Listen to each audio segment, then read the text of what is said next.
Bepushtlik tashxisi qo'yilganda juda ko'pchilik ayollar o'zini ayblashadi va tushkunlikka tushib qolishadi. To'xtang, bu ayblov emas. Bu shunchaki organizmdagi nosozlik va buni tuzatsa bo'ladi. Muvaffaqiyatli homiladorlik uchun 4 ta muhim qadam. Birinchi, gormonal omil. Hatto oddiygina qalqonsimon bez faoliyatining buzilishi ham sizda bepushtlikka sabab bo'ladi. Ikkinchi omil bu nay bepushtliklari, ya'ni sizda nay o'tkazuvchanligining buzilishi ham bepushtlikka olib keluvchi omillardan biri hisoblanadi. Uchinchi omil spermogramma tahlillarisiz bepushtlikka davolash. Albatta, erkak tahlili 50% homiladorlikning garovi hisoblanadi. Keyingi omilimiz stresslar.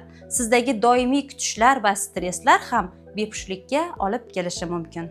Bizning vazifamiz sababni aniqlash va qisqa yo'l bilan sizni ona degan baxtga yetkazish. Siz ham shunday jajji farzandlar istayotgan bo'lsangiz, sizni qabulimizda kutib qolamiz.